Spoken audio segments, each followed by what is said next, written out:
Man, are you capable of justice? A woman asks you this question. At least you will not deprive her of that right. Tell me, what gives you sovereign empire to oppress my sex? Your strength, your talents? Look at the Creator in his wisdom. Look at the nature in all its grandeur with which you seem to want to be in harmony, and give me, if you dare, an example of his tyrannical empire. Turn to the animals, consult the elements, study the plants, finally glance at all the modifications of organic matter, and yield to the evidence when I offer you the means.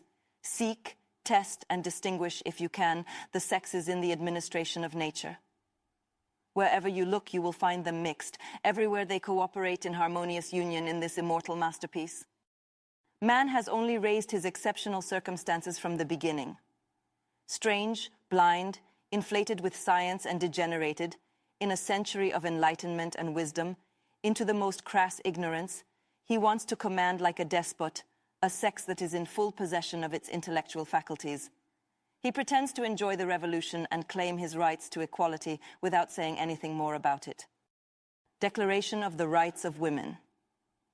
To be enacted by the National Assembly at its last session or at the next legislative session. Preamble. Mothers, daughters, sisters, representatives of the nation, ask to be constituted as a National Assembly. Considering that ignorance, neglect, or contempt of the rights of women are the sole causes of public evils and of the corruption of governments, they have resolved to set forth in a solemn declaration the natural, inalienable, and sacred rights of woman. In order that this declaration, constantly present to all members of the social body, may continually remind them of their rights and duties. In order that the acts of the power of women and of the power of men may at all times be compared with the object of every political institution and be the more respected by it. In order that the claims of women citizens, founded henceforth on simple and indisputable principles, may always be directed to the maintenance of the Constitution, of good morals, and of the happiness of all.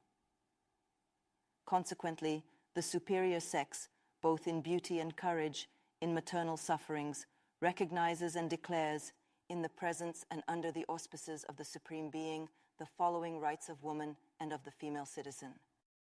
Article 1. Woman is born free and remains equal to man in rights. Social distinctions can only be based on utility. Article 2. The aim of every political association is the preservation of the natural and imprescriptible rights of woman and man. These rights are liberty, property, security, and above all, resistance to oppression. Article 3. The principle of all sovereignty resides essentially in the nation, which is nothing more than the union of woman and man. No body, no individual can exercise authority that does not emanate from them. Article 4. Liberty and justice consist in giving back everything that belongs to others. Thus, the exercise of the natural rights of woman has as limits only the perpetual tyranny that man opposes to her. These limits must be corrected by the laws of nature and reason. Article 5. The laws of nature and reason prohibit all actions harmful to society. Everything that is not prohibited by these prudent and logical laws cannot be prevented, and no one can be forced to do what they do not order. Article 6. The law must be the expression of the general will. All citizens must participate in its formation, either personally or through their representatives. It must be the same for all. All citizens, being equal in its eyes, must be equally admissible to all dignities, positions, and public employment according to their capacities and without any other distinction than that of their virtues and talents. Article 7. No woman is exempt from being accused, arrested, and imprisoned in the cases determined by the law. Women obey this rigorous law like men. Article 8. The law must only establish penalties that are strictly and evidently necessary, and no one can be punished except by virtue of a law established and promulgated prior to the crime and legally applied to women. Article 9. Any woman who has been declared guilty shall be subject to the full force of the law. Article 10. No one should be harassed for his opinions, even fundamental ones. Women have the right to mount the scaffold. They should also have the right to mount the tribune, provided that their manifestations do not disturb the public order established by law. Article 11. The free communication of thoughts and opinions is one of the most precious rights of women, since this freedom ensures the legitimacy of parents in relation to their children.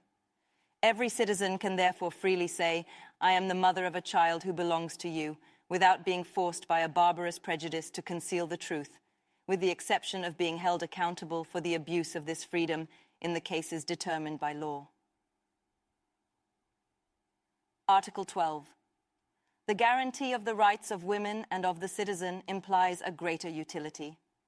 This guarantee must be instituted for the benefit of all and not for the particular benefit of those to whom it is entrusted. Article 13.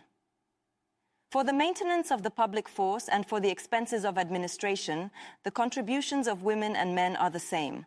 They participate in all personal services, in all arduous tasks. Therefore, they must participate in the distribution of posts, employments, positions, dignities, and other activities. Article 14. Citizens have the right to verify, by themselves or through their representatives, the need for public contributions. Citizens can only approve them if an equal distribution is admitted, not only in wealth but also in public administration, and if they determine the quota, the tax base, the collection, and the duration of the tax. Article 15. The mass of women, grouped with that of men for the contribution, has the right to demand an account of its administration from every public agent. Article 16. Any society in which the guarantee of rights is not assured, nor the separation of powers determined, has no constitution. The constitution is void if the majority of the individuals that make up the nation have not cooperated in its drafting. Article 17. Property belongs to all sexes, united or separated. It is for each an inviolable and sacred right. No one can be deprived of it as the true patrimony of nature unless public necessity, legally established, clearly demands it, and under the condition of a fair and previous compensation. Epilogue. Woman, wake up. The outburst of reason is heard throughout the universe. Recognize your rights. The powerful empire of nature is no longer surrounded by prejudice, fanaticism, superstition, and lies. The torch of truth has dispelled all the clouds of folly and usurpation. The enslaved man has redoubled his strength and has needed to appeal to yours to break his chains. But once free, he has been unjust to his companion. O women, women, when will you cease to be blind? What advantages have you gained from the revolution? A more marked contempt, a more visible disdain. Whatever obstacles may be in your way, you can overcome them. You only have to wish for it. Thank you for listening to me. Please don't forget to subscribe to the channel, which can only continue with your support. Feel free to suggest other books in the comments.